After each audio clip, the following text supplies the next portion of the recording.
blessed is the fruit of thy womb, Jesus.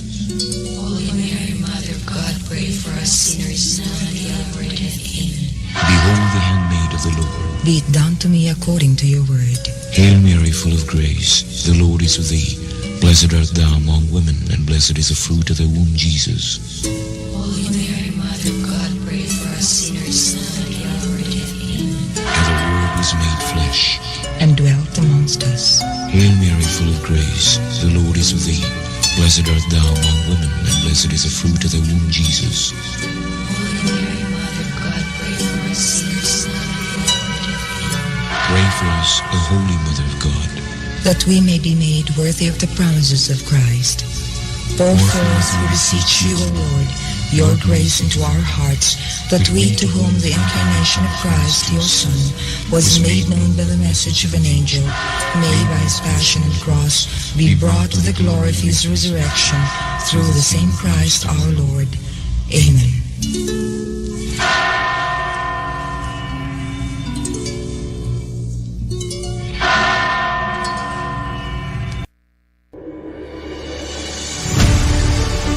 Kini ang simbiyanan sa RPN Radio Philippines Network DXKS DXKS 1080 ang inyong Radio Ronda 5,000 watts nagsimbiya sa ikatulong andana sa UEPCO Lim Building, Borromeo Street, Dakbayan sa Surigao. RPN Radio Philippines Network DXKS 1080 ang inyong Radio Ronda.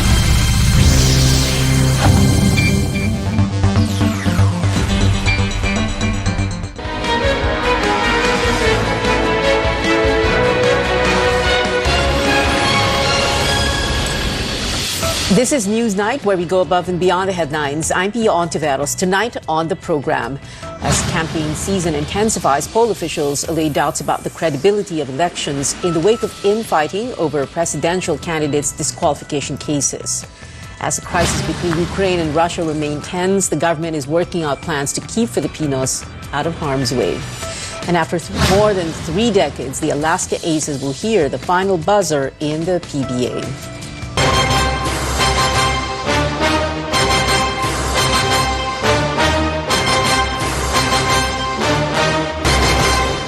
COMELEC officials want to set the record straight. There is no reason to doubt the credibility of the May 9 elections. That is despite allegations of political influence to supposedly favor one presidential candidate.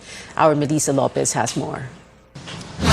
COMELEC Commissioner Amy Ferolino downplayed the impact of controversies lobbed against her and the poll body in her first public statement since she was accused of conniving to favor presidential candidate Bongbong Marcos. I think despite the issues that cropped up during the past days, it's just between some people and not the commission as a whole. So I think that rough patch, that minor issue will not affect the credibility of the commission as a whole. Whatever the results will be, it's not dependent on a few people. We have the machine which remains impartial. Ferolino assures the integrity of the upcoming polls is intact after retired COMELEC Commissioner Rowena Guanzon accused her of giving in to political influence to delay the release of the decision on the disqualification cases of Marcos. The embattled poll executive refuses to comment on Akbayan Party List's call for her to inhibit from the upcoming review of the dismissed cases against Marcos. Acting COMELEC Chairman Socorro Inting says expect a swift decision on the disqualification cases now on appeal before the Bank. She also invites over 67 million Filipinos to go out and vote on May 9th as the poll body has signed a voter education campaign deal with Vote Pilipinas. Ang pagparehistro, kung hindi po tayo boboto, bumoto po tayo sa 9 ng Mayo. Madali lang po gawin ito, mas pinadali ng COMELEC at ng Vote Pilipinas. The group seeks to raise the voter turnout from 76% in 2019 to over 80%. That's as much as 58 million ballots cast. A week into the official campaign period, COMELEC also looks to ease restrictions for physical events, including lifting the face shield requirement to mirror latest IATF rules. Ladies and gentlemen, may pandemya pa po. Kaya mahalaga yung mga restrictions na inilagay ng COMELEC sa in-person campaigning. Inting says more supporters may be allowed to attend face-to-face sorties with declining COVID-19 cases, but still with precaution. Melissa Lopez, CNN Philippines.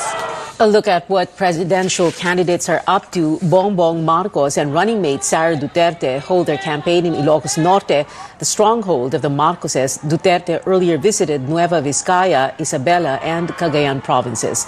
Getting the support of the so-called Solid North is crucial for the Davao City mayor. Back in 2016, her father, President Duterte, only won in Ilocos Norte out of all the provinces in northern Luzon. Lenny Robredo visited the indigenous community in Ati Boracay in Aklan. She vowed she will not allow them to be driven away or abandoned if she wins the presidency. Back in 2012, Vice President's late husband, Interior Secretary Jesse Robredo, stopped the eviction of the community from the island. Manny Pacquiao took a train at the PNR Buendia station in Makati here in Metro Manila. He says he wants to see what commuters go through every day and that it was his first time to take a train here in the nation's capital. Retired boxing champ vowed to improve public transportation if he becomes president. Now, if he wins the elections, Isko Moreno said he will appoint his rival Ping Lacson to the government. Si Senator Ping Lacson is an asset of the country. That I guarantee. Kasi meron siyang particular skill set na kapakipakinabang para sugpuin yung isang suliranin ng ating pamayanan.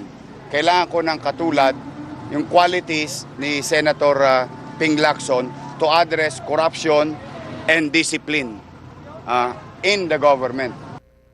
And Lacson renewed his commitment to address what he called a bloated government bureaucracy. He said there is no need to establish new agencies during disasters and calamities. Lacson added the Office of the President would be enough to consolidate efforts of agencies. Well, over a week into the campaign period, election officials take down posters and billboards that do not conform to COMELEC guidelines. Stanley Gaheta takes us through Operation Baklas. Aside from exceeding election expenses, other violations noted by the COMELEC during the campaign period include oversized campaign materials and posting them in unauthorized areas. This led the COMELEC and the MMDA to navigate EDSA from Pasay City to Caloocan City during its second region-wide Operation Baklas. COMELEC is giving 72-hour notice to partisan groups or party lists to remove campaign materials that exceed the prescribed size of 2 by 3 feet. COMELEC says the MMDA will forcibly discard them in case the notice to remove them is ignored. Bago pa magsimula yung campaign period ay nagbibigay na tayo ng notisya dun sa mga may hawak ng mga billboard na yon at dun sa mga taong napipicturan doon sa billboard. In one area in Pasay City, COMELEC took down a huge billboard of a presidential and vice presidential tandem after they denied owning it. Huge billboards are not allowed under COMELEC ruling, but official headquarters of candidates can display up to 3 feet by 8 feet poster materials. There are common poster areas designated by the COMELEC and local government units, but lampposts, power cables, bridges, and walls are not among them. If proven, violators can face up to 6 years in prison, but COMELEC admits there are still numerous pending cases of violations from previous elections. The rule does not affect private properties as long as posters at houses and offices abide by the prescribed 2 by 3 feet measurement regardless of quantity. Meanwhile, in a statement, election lawyer Romulo Macalintal argues that COMELEC has no right and power to simply remove election campaign materials on a private property. Macalintal says even putting a limit on the size of the campaign materials is out of COMELEC's jurisdiction.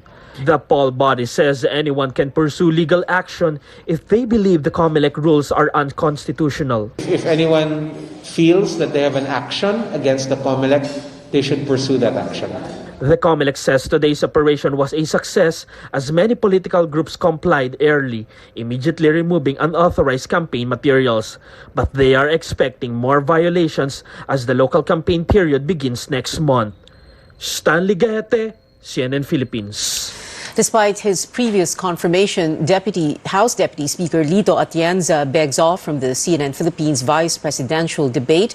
In a letter dated Tuesday, Atienza cited his doctor's advice to undergo knee replacement surgery as soon as possible after figuring in an accident during their proclamation rally last February 8. There are still 7 VP bets who have committed to join the debate on February 26th. Davao City Mayor Sara Duterte earlier said she could not attend but did not say why. CNN Philippines will also host a presidential debate on February 27.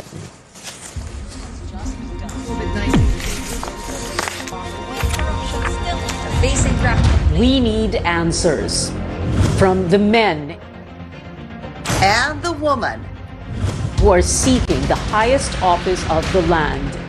Unedited.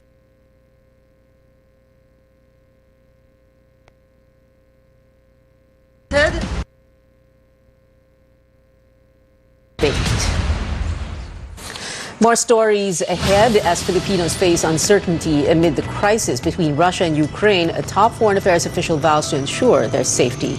And 82 days before the Filipino vote, supporters are getting more creative in campaigning for their candidates. Details when we return.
MX3 dahil ito ay napatunayang may alpha, beta at gamma mangosteen.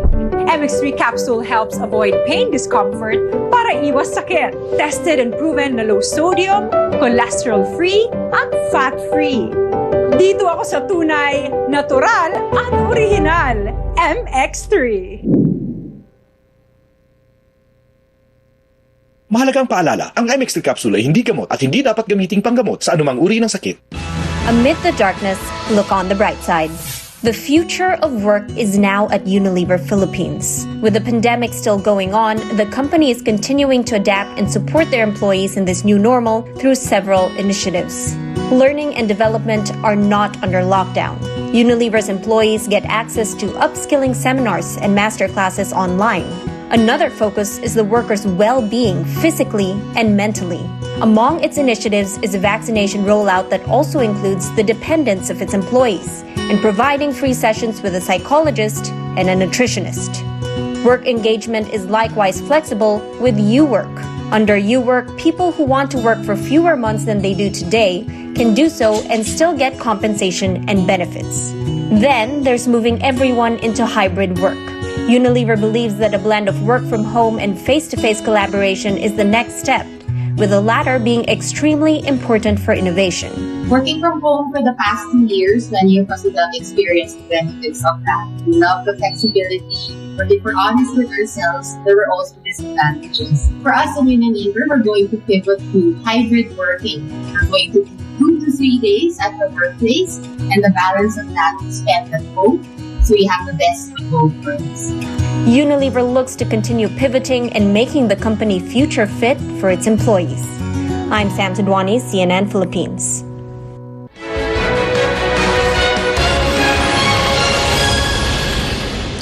You're watching Newsnight on CNN Philippines. While tensions between Russia and Ukraine continue to mount, the government says it is working with other countries to evacuate Filipino nationals in Ukraine. Tristan Odalo has the details. The Foreign Affairs Department vows to ensure the safety of Filipinos in Ukraine amid the brewing conflict between Russia and Ukraine. Foreign Affairs Secretary Teddy Boy Locsin Jr. says that he is now on top of the situation and currently making calls to other countries to ensure the safe passage of Filipinos out of Ukraine. In a series of tweets, Locsin says that the main priority is the safe evacuation of Filipinos to the closest borders. He adds he's reaching out to countries like Poland, Hungary, and Slovakia on the west part of Ukraine, while he's speaking with Romania and Moldova on the southern part. Locsin also assigned 2 DFA officials to facilitate the evacuation or repatriation of Filipinos from the Eastern European country. Locsin adds it will be a land journey going to the borders and he expects the United States to secure the safe passage of Filipinos from Ukraine. The DFA has yet to provide details of the evacuation plan, including the number of Filipinos who have expressed their intention to flee amid the escalating tension. The DFA adds the situation in Ukraine remains fluid. In a televised speech, U.S. President Joe Biden appeals to Russia not to invade Ukraine. He says no one wants a bloody and senseless war. Biden says he's still hoping that diplomacy will prevail. If Russia does invade in the days and weeks ahead, the human cost for Ukraine will be immense. And the strategic cost for Russia will also be immense. If Russia attacks Ukraine, it'll be met with overwhelming international condemnation. The world will not forget that Russia chose needless death and destruction. Invading Ukraine will prove to be a self-inflicted wound. Biden adds that some 150,000 troops from Russia are now surrounding Ukraine, but he insists that the United States, its allies and partners are ready to respond decisively should Russia attack Ukraine. Tristan Udalo, CNN, Philippines. The country sees fewer than 3,000 new COVID-19 cases for the second straight day. The health department listed nearly 2,700 new infections, pushing the nationwide tally to over 3.6 million. Active cases are at 68,800. 77 more people died. Over 6,100 got well. The positivity rate, or the percentage of people who tested positive for COVID-19, fell to 9.6%. This is the lowest since the beginning of the year. 6 laboratories did not submit data. In other news, Filipino citizens and resident aliens may now use their national IDs as proof of identity and age. President Duterte has ordered all government agencies and private companies to allow the use of the Philippine Identification System, or PhilSys ID, and number in their transactions. The national ID may replace a birth certificate in applying for a marriage license, student driver's permit, or conductor's license, among others.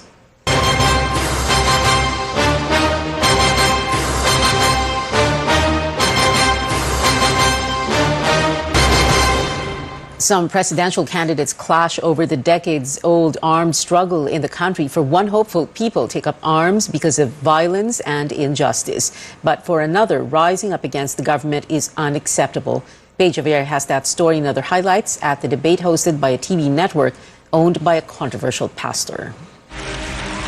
Out of the 10 candidates vying for the country's top post, only 4 appeared in a live debate Tuesday night. Former Senator Bongbong Marcos, former presidential spokesman Ernesto Abella, labor leader Leody de Guzman, and former defense chief Norberto Gonzales answered questions about various issues affecting Filipinos. This is the first time Marcos appeared alongside his opponents after skipping a presidential forum and interview. All 4 candidates were in favor of pushing peace talks to end rebellion in the country. But de Guzman sparred with Marcos over the cause of armed struggle. Tingin ko walang tao na gusto mong lumaban ng armado sa gobyerno, pero maabot sa ganun dahil yung kasaysayan ng ating bansa ay puro panunupil at gumagamit ng dahas, pumapatay. Panahon ni Marcos, panahon ni Duterte. Kahit anong paliwanag ang gagawin mo, hindi ako maaring sumang-ayon sa ideolohiya na ang may kasamang armed struggle para pabagsakin ang gobyerno. Ayaw namin ng welga, ayaw namin ng rally. Pero kung kami pinagsasamantalahan ng mga kapitalista, mahantong kami sa welga. Marcos also praised the anti-communist body's efforts, but says it is not the only solution. The presidential bets were united on the issue of publicizing their statements of assets, liabilities, and net worth, or SALN. All 4 were willing to release it publicly including Marcos, who earlier hesitated because it may be weaponized. Nasa sa bawat opisyal na yan kung sila ba ay handa na ilabas ang kanilang salin. Kapag ako ay susulat muli ng salin, ito ay gagawin kong public information.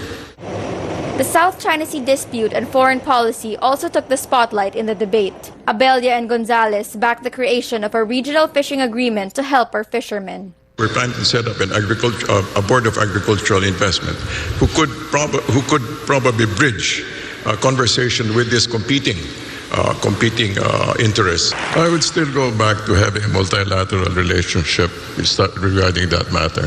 So I would still refer back to ASEAN plus China. ASEAN, yes, because we belong to ASEAN.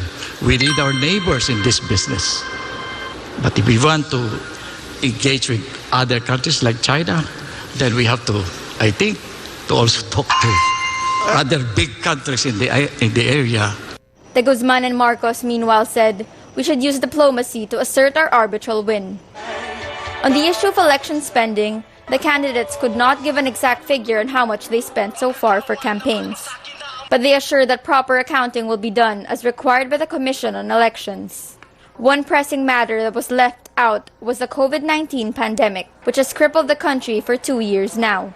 6 candidates did not attend for various reasons, including not being invited by the moderator. In a statement, SMNI President Marlon Rosete said the non-attendance of some candidates was not their loss. Paige Javier, CNN Philippines. SMNI is owned by embattled televangelist Pastor Apollo Quiboloy, who is wanted in the United States for sex trafficking charges. Now, the wide lead of presidential candidate Bongbong Marcos in pre-election surveys can be attributed to his social media strategy. That's according to the president of the research organization Strat-based ADR Institute, Dindo Manhit. Manhit explains the social media network of Marcos has been consistent in pushing specific narratives. According to the group's data, some of these narratives include Marcos being the most qualified to make the country great again, his father's years in the presidency being the golden age, and the Marcos-Duterte tandem being unstoppable. But Manhit notes pre-election surveys do not predict the results of the upcoming polls. He says a survey merely reflects people's sentiments at the particular time it was conducted. Social media full of a wide variety of opinions as election day nears, but on the ground, Paulo Barcelon tells us the wittier the campaign is, the better. Supporters of Vice President Leni Robredo take turns in painting their town pink on Valentine's Day. Among them, differently abled persons, members of the LGBTQIA+ community, and the so-called mga guwapo for Leni. Wit, memes, and handwritten signs were also part of the ploy for the VP supporters, yet some, like this man during a motorcade, are getting up close and personal. Ma'am Leni! Salamat! Robredo's rival, former Senator Bongbong Marcos, also has his share of expressive supporters.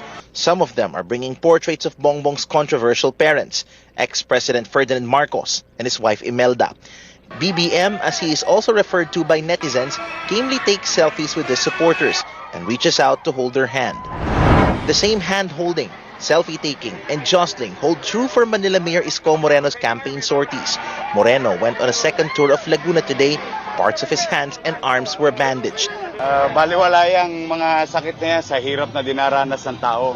Yung mabigyan lang natin sila ng kaligayahan, makamayan, masaya na ako.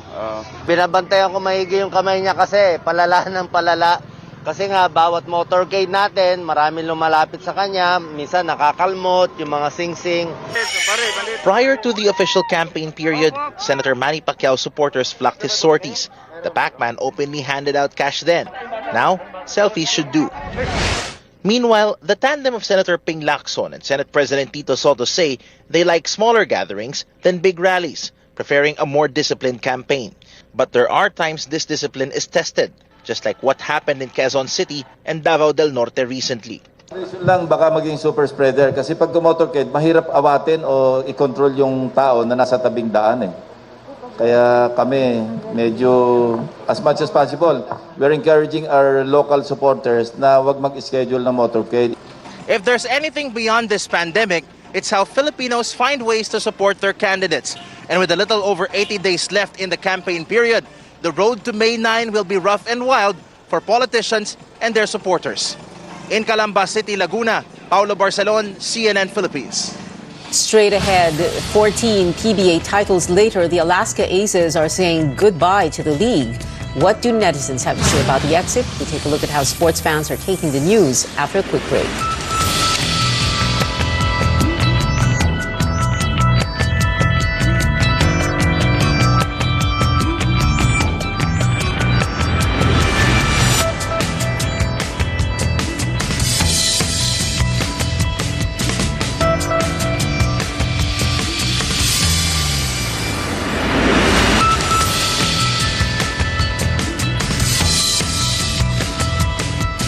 Sure ka ba talaga dito? Ano ka ba?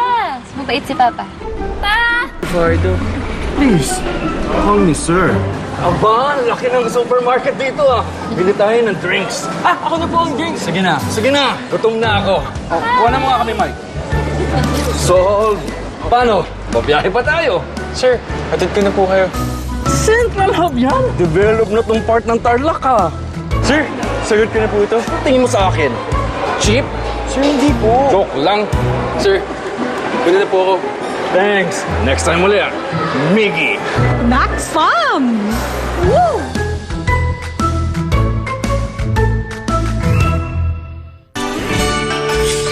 Manong Joe po. At Ate Maita, Good news! Muling bumaba ang overall electricity rates. Halos 12 centavos per kilowatt hour ang decrease ngayong buwan. ngayong Valentine's month, nakakamiss mag-family movie date. May big screen, hot popcorn, at malamig na sinihan. Pero syempre, mas safe to stay at home. May bright idea si Engineer Joel para dyan. Keep your loved ones safe. Mag-cine experience at home. Ang Smart TV, 80 centavos lang per hour ang konsumo. At para kumpleto, mag-popcorn at aircon. Kung virtual date naman, 18 centavos per hour ang paggamit ng laptop. Kahit magkalayo, together tayo. How sweet! Safe na, cost-efficient pa. Hanggang sa susunod na Meralco Advisory.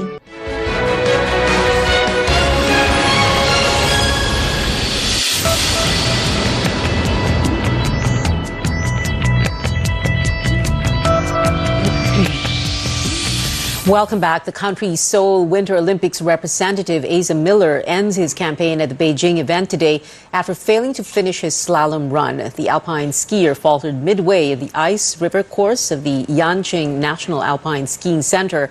Miller also registered a DNF, or did not finish, in his giant slalom run on Sunday.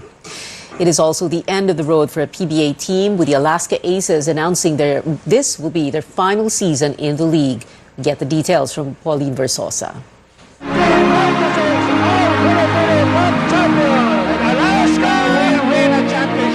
The final buzzer has sounded for one of the PBA's most storied franchises. In a shocking statement on Wednesday, the Alaska Aces announced they are leaving the league after more than 3 decades. Once we sold the company, I knew that at some point this might be an eventuality.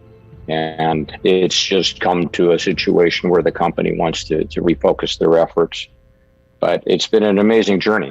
Really, really tough, guys. But I want to thank you. From their debut in 1986, Alaska built their team from the ground up and went on to win 14 championships, including a rare Grand Slam in 1996, led by Tim Cohn, who is now the winningest coach in PBA history. The team also produced legends including Johnny Abarrientos, Kenneth Duremdes, and Jojo Lastimosa, who all landed in the league's 25 greatest players list. But after 35 seasons, the Aces are bidding farewell, with the team set to finish the remainder of the ongoing Governor's Cup. There are no immediate buyers at this point in time, but it remains a possibility that we can sell sell our franchise to another company if they want to come in at the end of the season. If there is not a buyer at that time, the franchise will revert to the PBA, and pursuant to the bylaws of the PBA, then the players will go into a dispersal draft. The organization assures that players and the coaching staff will be taken care of as they transition into the next chapter of their careers. Fans are calling it an end of an era and a sad day in Philippine basketball. Players and sports personalities also took to social media to honor the franchise. Even with their days numbered, Oitengsu says the team is not throwing in the towel yet as they go for their 15th PBA title one last time. I have no intention of dismantling the team before the end of the conference. You know, I think every player on our team would like to win a championship ring in their last dance. Wala pa ring tatalo sa Alaska. Pauline Berzosa, CNN Philippines.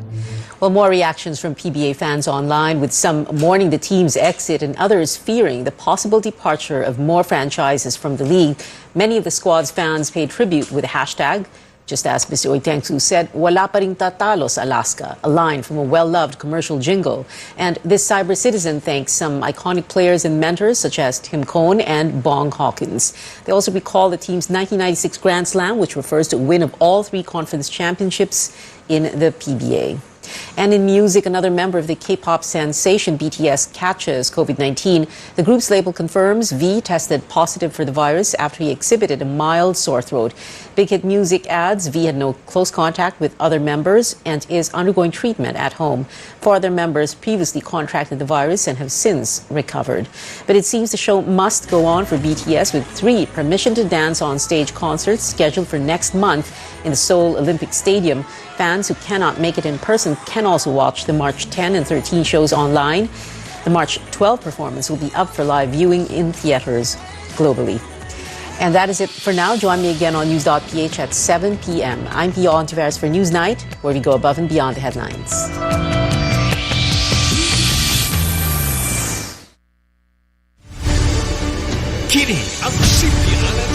Kini ang simbianan sa RPN Radio Philippines Network DXKS DXKS Jess 80 ang inyong Radio Ronda 5,000 watts nagsimbiya sa ikatulong andana sa UFCO Lim Building, Borromeo Street, Dakbayan sa Surigao. RPN Radio Philippines Network DXKS Jess 80 ang inyong Radio Ronda.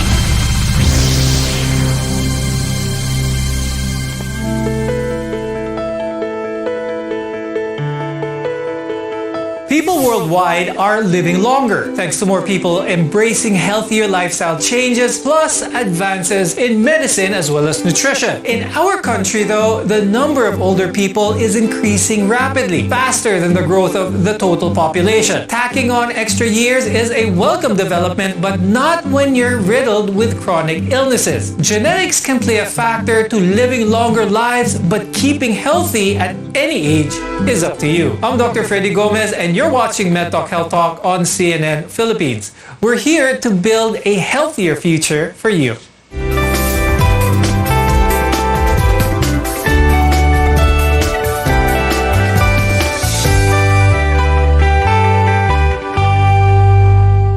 Aging comes with health challenges. By being aware of these conditions and taking the appropriate steps, we can avoid getting sick as we age. To help us with today's discussion, let's welcome Dr. Lourdes Carolina Dumlao. She's a geriatrician at St. Luke's Medical Center and the president of the Philippine Society of Geriatrics and Gerontology. Also with us is Dr. Karen Estepa Garcia.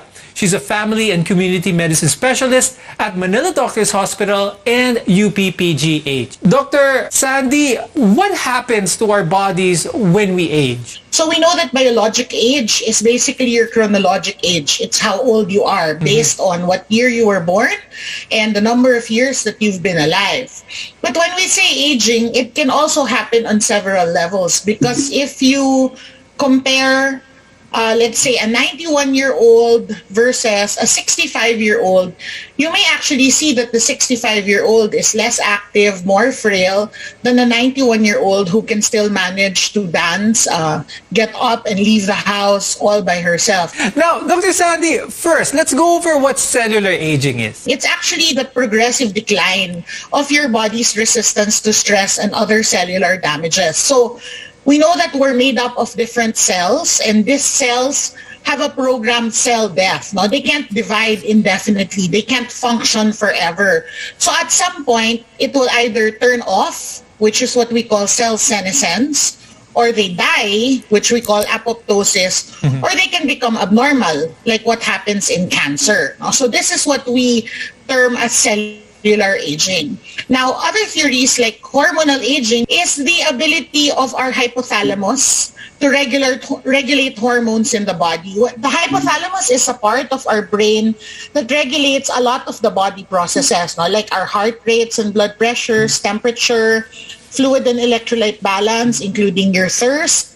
It regulates appetite and your body weight. It regulates secretions in your stomach and intestines, and even your sleep. Hormones play a huge role in aging, especially during childhood when they help build bones and muscles for that matter. And they also facilitate the development of secondary male or female characteristics. Now, Dr. Karen, is this where menopause for women and andropause for men come in? At this point in time, wherein menopause happens during aging and andropause happens in aging for males. So menopause, there are a lot of changes that occurs here for the female, and it's actually one factor that determines the aging process, especially if there is already low estrogen in the blood, okay, of female or our older adult patients. Aging caused by accumulative damage naman is about the external factors that build up over time. So this is your exposure to toxins, pollutions, unhealthy food. Now, Dr. Karen, what happens to the body over time when exposed to these? When we are exposed to these unhealthy toxins and also our health condition actually declines, it actually increases the chance for a rapid increase in aging. Okay, so these are some measures that we want to be controlled while we are young, but this happens when we get older. That the